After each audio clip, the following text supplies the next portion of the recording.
Drayton's knuckles were white around the sidearm he hadn't drawn yet. The ship was too quiet.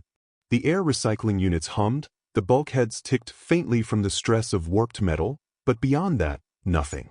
His crew were scattered across the corridor, waiting, their eyes on him, some clutching rifles, others too tired to care whether they were steady in their hands. They had just survived a battle, yet survival didn't feel like a victory. It felt like a pause before the next swing. The quiet was broken by the distant sound of metal scraping against metal, a deep grind that traveled through the ship like a warning growl.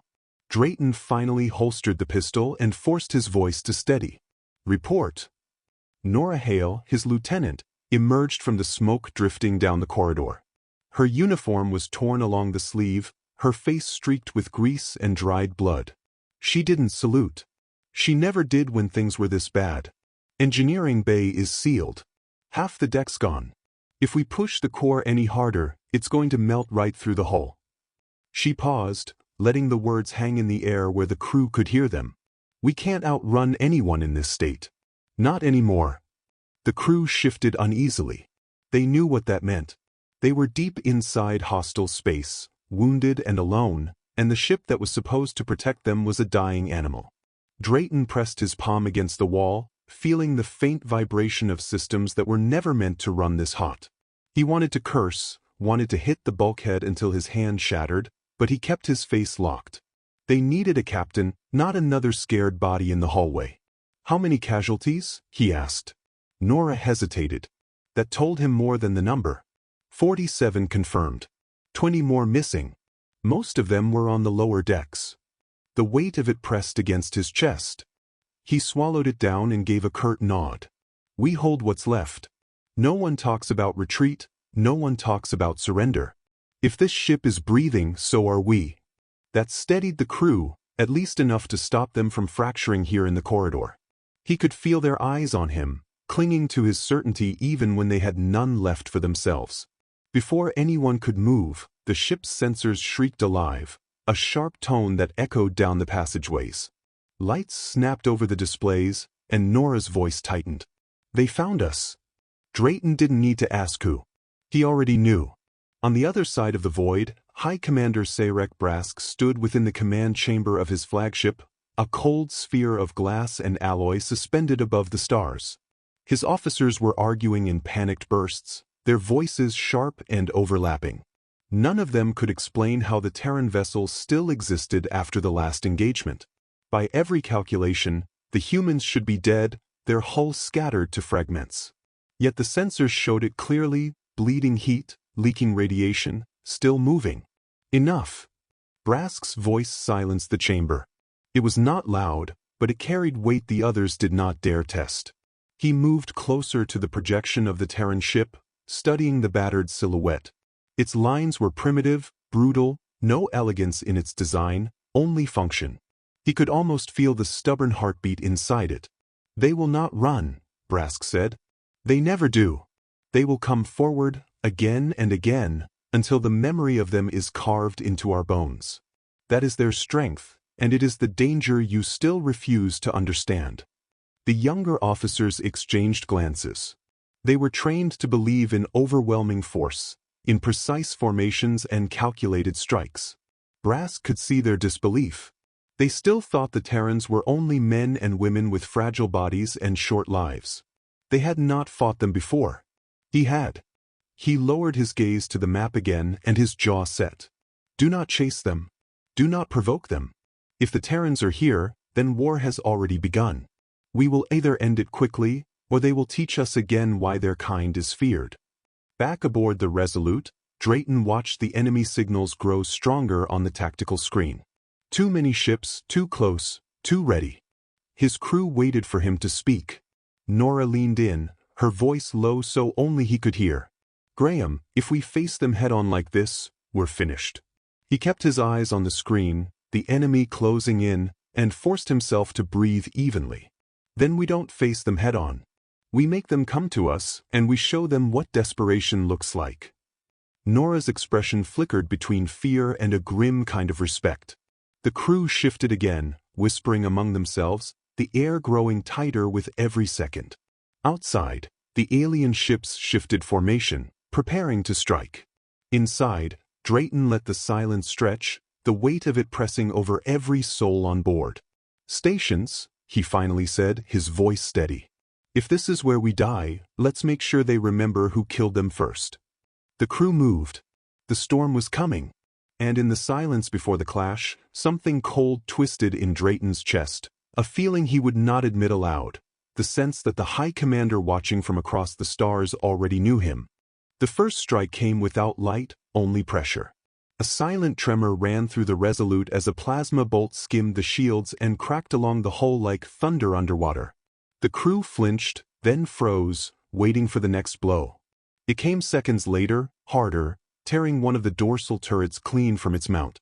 "Shields at 23%, a voice shouted from the pit. Drayton gripped the railing above the command deck. The ship felt smaller than ever, like a cornered animal with no space left to move. He watched the tactical screen flood with enemy signatures, dozens of ships tightening the noose. "Return fire," he ordered. The Resolute spat back with everything it had, turrets spitting streaks of white fire, missile pods belching flame, the recoil shaking the deck. But in space, noise was nothing, only violence measured by flickering icons. A frigate peeled off the alien formation, struck, and spun apart in silence, debris scattering like broken glass. A cheer erupted across the deck. Drayton didn't join in. He knew how thin that victory was. Keep rotating firing arcs. If they adapt to a pattern, we're done. "Yes, sir." Nora appeared at his side, bracing herself against the sway of the deck. Her voice cut low under the chaos. "They're testing us. Look at their formation. They're probing, not pressing. Brask is watching to see how we fight." Drayton's jaw clenched. "Then let's give him nothing worth recording." Another impact rocked the ship, throwing 2 crewmen from their stations. Alarms howled as atmosphere vented through a ruptured side compartment. "Seal bulkheads. Get a team down there." The crew scrambled, a blur of movement and fear wrapped in discipline. Inside his flagship, Sarek Brask stood at the center of his command chamber, claws resting behind his back. His eyes lingered on the projection of the Resolute, burning bright in its defiance. Officers called out updates, reports of casualties, requests for reinforcements, but Brask ignored them all. "They bleed," he said quietly, almost with admiration. "And still they fight." An adjutant turned, his expression taut with unease. "High Commander, their weapons are crude. Their ship is failing. Why not crush them now?" Brask's gaze shifted, and the adjutant faltered under its weight. "Because I want every soldier here to understand what they face. If you crush a Terran too quickly, they become a story. If you let them fight, they become a lesson." His words silenced the chamber.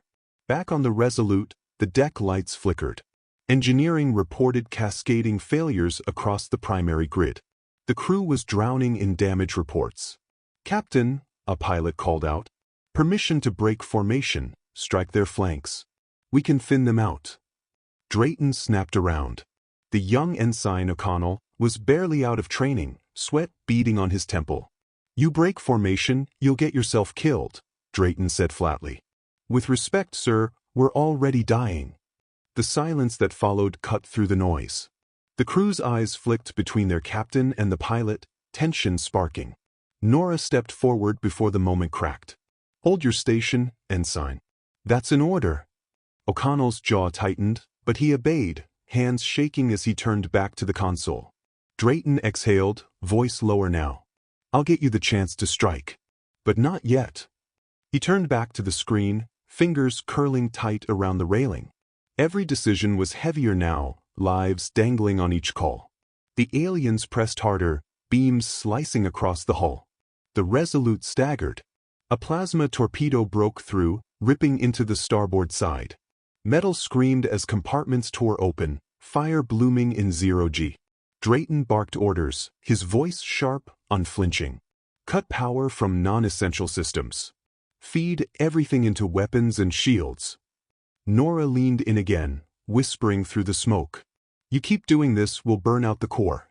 We won't have enough left to limp away. Better a burnt core than a cold crew." Her eyes met his. There was no argument left, only grim resolve. Then came the opening. An alien destroyer, overconfident, drifted too close. Drayton seized it. Bring us around. Point every gun we have left at that bastard.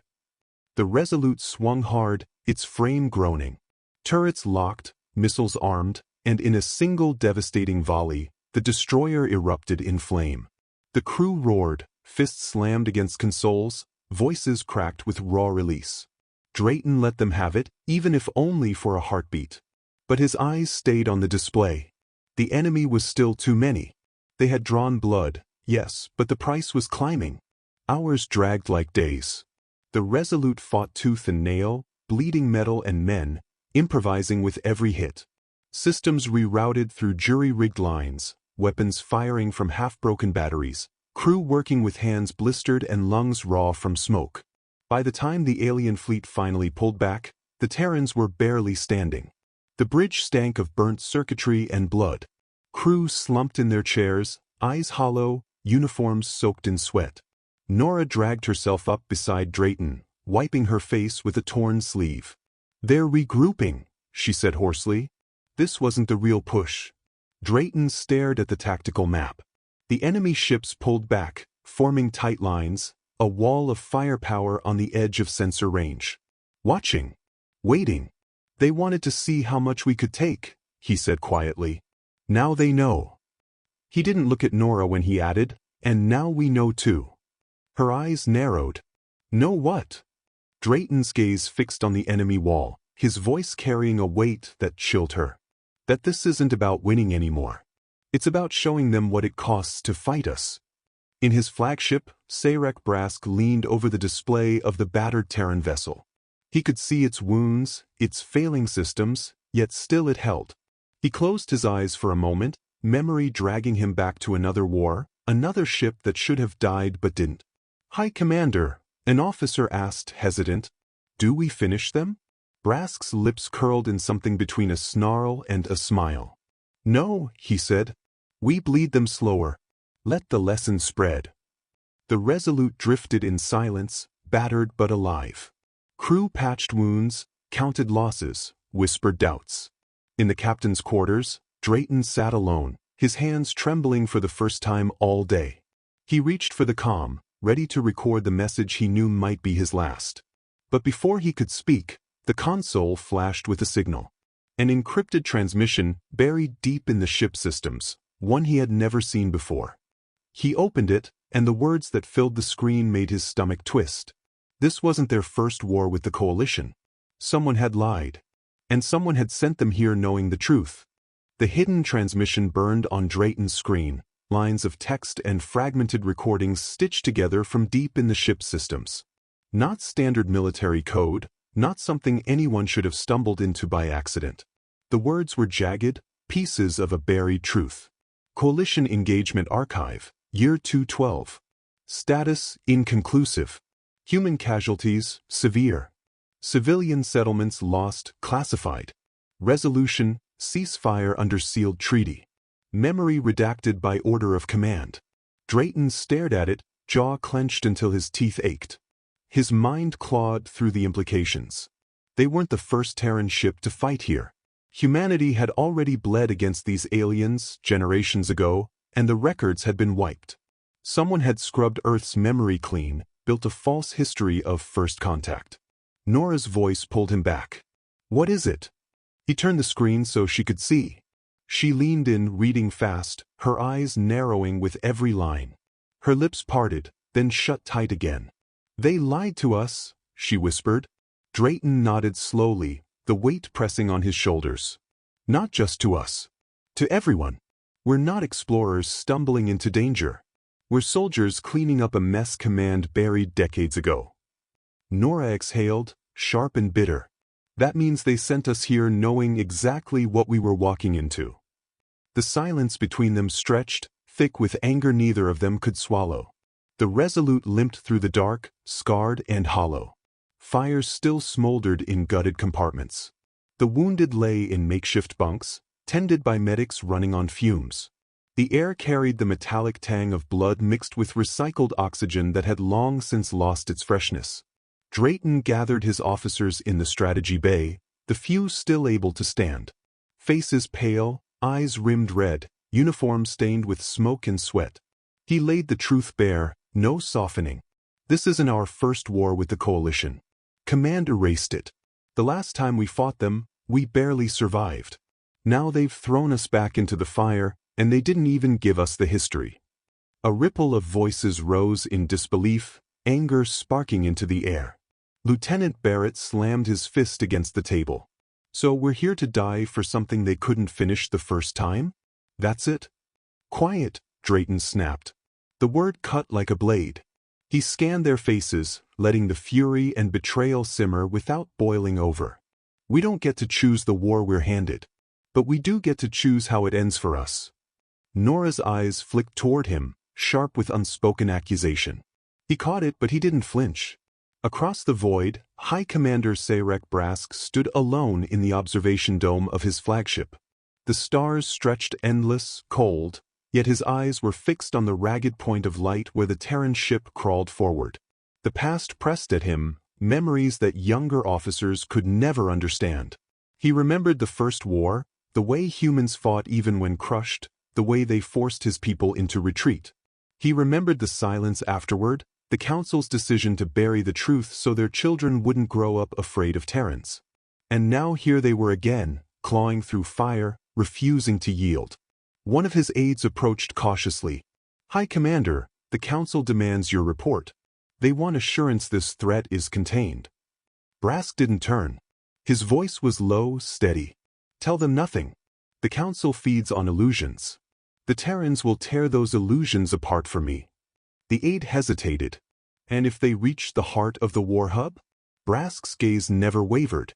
Then every world in this coalition will remember what we tried to forget. And fear will spread faster than fire. On the Resolute, Drayton walked the ruined decks.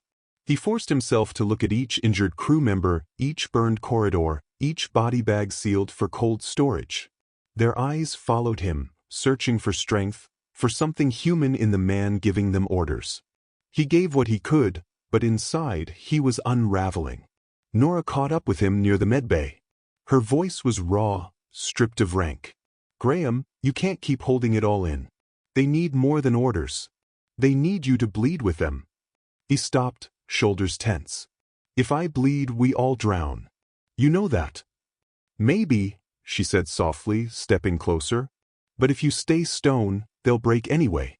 You think survival is just about strategy. It isn't. It's about reminding them why they should fight at all. Her words dug deeper than the enemy's weapons had. He wanted to argue, but the silence between them was louder than anything he could say. Hours later, alarms tore through the ship again. Not weapons fire this time, but a proximity alert. A massive vessel drifted into range, a prison transport, alien markings scorched and fading. Its engines were dead, its hull fractured, but faint life signs flickered inside. The crew murmured uneasily. Rescuing aliens in the middle of enemy territory was suicide. But letting them drift, helpless, was a stain Drayton couldn't accept. He made the call. Launch boarding teams. If they're alive, we bring them in. The operation was swift, tense, every step through the derelict vessel a reminder that an ambush could spring at any second. But they found survivors, not warriors. Alien defectors, starved and broken, their eyes hollow from years inside the transport. Back on the Resolute, the defectors spoke in fractured words, desperate and bitter. They told the crew what Brask already knew. The Coalition feared humanity not for its weapons, but for its refusal to die. World still told stories of humans who fought to the last breath, who kept fighting long after logic said they were beaten. They do not fight for victory, one defector rasped, voice shaking. They fight so the enemy remembers them forever. The words sent a chill through the Terran crew. For some, it was pride. For others, terror. For Drayton, it was confirmation. Nora caught him outside the interrogation room. If what they're saying is true, then we're not just soldiers. We're myths to them. Nightmares. Drayton's eyes were cold. Then let's give them something to fear. Before she could answer, the deck shuddered violently. Alarms screamed. Enemy signals swarmed across the tactical map, more ships than before, a wall of firepower closing in. The crew snapped back into chaos, scrambling for battle stations.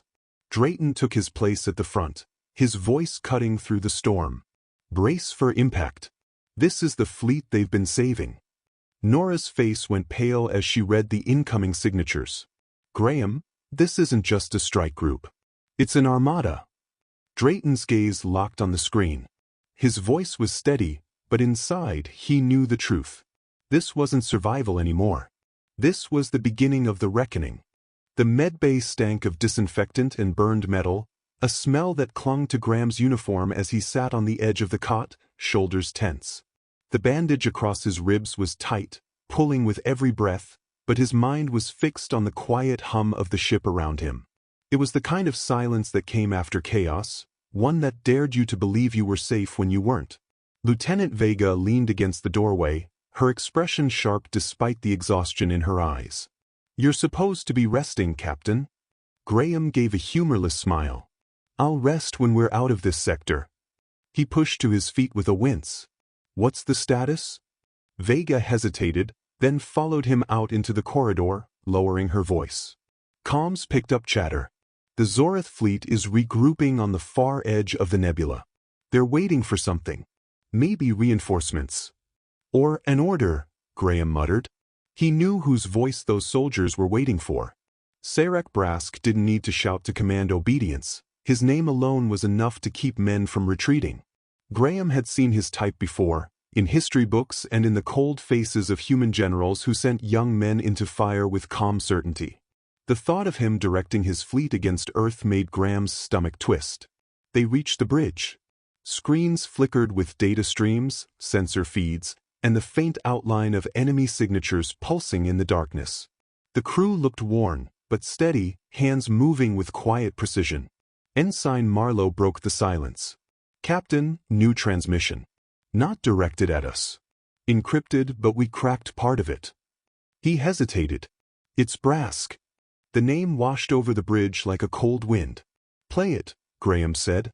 The voice that filled the air was low and deliberate, carrying a weight that seemed to seep into every corner of the room. "Hold your line. Do not underestimate them. Terrans are not reckless beasts. They are a storm that learns with every strike. Fear them because I do." The crew exchanged uneasy glances. To hear their enemy's commander speak of humans with that kind of respect, it was unsettling, almost more than a direct threat. Graham leaned on the console, jaw tight. He's buying time. He knows we'll come to him. Vega folded her arms. Maybe that's exactly what he wants. Then we don't give him the fight he's expecting, Graham replied. His mind was already turning, piecing together the angles, the shadows of possibilities. Brask was dangerous because he studied his enemies, but humans had one thing no war table could calculate: the stubborn, reckless need to win even when logic said to fold. The decision came fast. Plot a course around the nebula. We'll hit them from the blind side. Small strike force only. We take out their supply ships, cut their line at the root. Marlowe looked up, startled.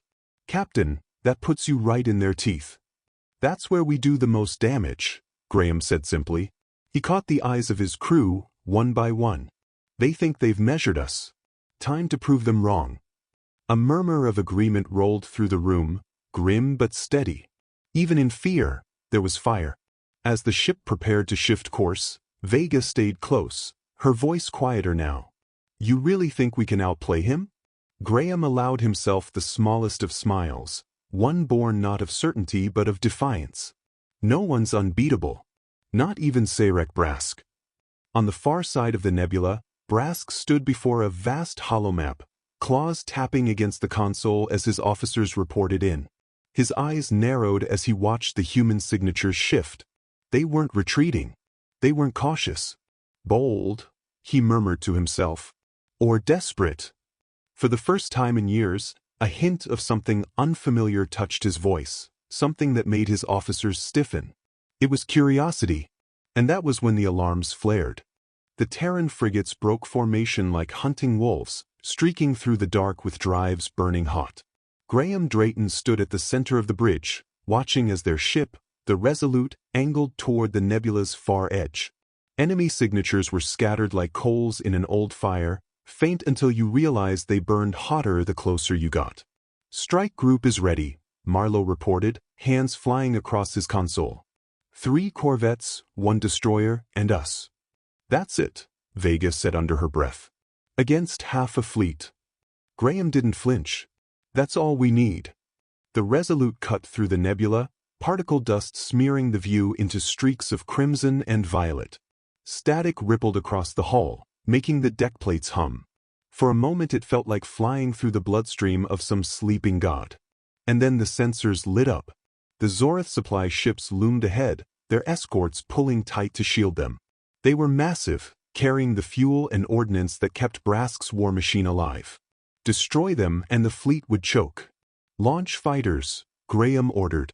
The hangar doors split open, and a swarm of Terran fighters poured out, sleek and darting like sparks from a fire. They dove into the enemy screen, lasers carving the black. The bridge rattled as the first exchange of fire began, flashes of light throwing shadows across every face. "Brace for return fire," Vega called. A lance of energy struck the Resolute broadside, hurling Graham against the rail. The ship groaned but held. He pulled himself upright, coughing smoke. "Focus fire on the lead supply carrier. Make them feel it." The crew obeyed, and the main cannons roared. The carrier shuddered under the impact, armor cracking, a bloom of fire rolling along its flank. For a heartbeat, victory seemed close enough to touch. And then his voice came. "Terrans," Sarek Brask said over open comms, his tone steady, almost calm. "You fight like creatures who know no fear. And yet, I have seen fear in every species I've ever broken. Tell me, Captain Drayton, how long before yours shows?" The bridge went silent. All eyes turned to Graham. He wiped blood from his lip, leaned toward the comm, and answered with a rasp of dry humor. "Fear? We don't have time for it. Too busy winning." The crew let out a breath, some even smirking through the smoke. Brask didn't respond, but his fleet did. More ships peeled from the shadows, reinforcements sweeping in to close the trap. "Captain," Vega warned, "they've boxed us in." Graham's pulse hammered, but he forced calm into his voice. "Then we punch a hole. Line up everything we've got on their flagship." Marlowe's head snapped up. "That's Brask's ship." "Exactly," Graham said. "You cut off the head, the rest scatters." The Resolute surged forward, shields screaming under the barrage. Fighters spun and died in streaks of fire, but others drove into the gaps, tearing through Zorith escorts with reckless courage. The destroyer at their flank took a direct hit and broke apart, pieces scattering like embers. Vega shouted over the roar of alarms. "Hull at 20%. Keep firing." Graham's voice cut through the chaos. "Don't stop until that bastard feels us in his bones." The main cannons locked onto the looming silhouette of Brask's dreadnought. Every shot lit the void, hammering its shields. Sparks flew from the Resolute's consoles, smoke choking the air, but the crew kept going, hands bloody, eyes wild with determination. On the Zorith bridge, Sarek Brask watched the humans press forward, even as their ship burned. He had expected desperation, flailing, the collapse of will. What he saw instead was fury sharpened into something unstoppable. His claws tightened on the rail. "Captain," one of his officers whispered, they are not breaking." Brask's gaze lingered on the glowing outline of the Terran vessel. For the first time in years, his voice betrayed the weight of uncertainty. "No. They never do." The Resolute's cannons flared one final time, a blinding strike that punched through the dreadnought's weakened shields and tore across its hull. Explosions ripped down its spine, fire spilling into the void. The mighty ship listed, flames consuming its core. On the Terran bridge, the crew erupted in shouts, but Graham only sagged against the console, his breath ragged. "Status of their fleet?" "Flagship is crippled," Marlowe said, disbelief in his voice. "Their formations are collapsing." Vega let out a sharp laugh, equal parts relief and exhaustion. We actually did it. But Graham wasn't smiling. He stared at the flickering wreck of Brask's dreadnought on the screen, uneasy. Victory felt too clean, too sudden. He knew men like Brask didn't vanish in a burst of flame. Cut the celebration, he ordered quietly. Until I see a body, we plan for the next fight. And somewhere in the drifting wreckage, deep within a burning hull that refused to die quickly, Sarek Brask dragged himself to his feet, smoke curling around him. His eyes burned with something sharper than hatred. It was respect.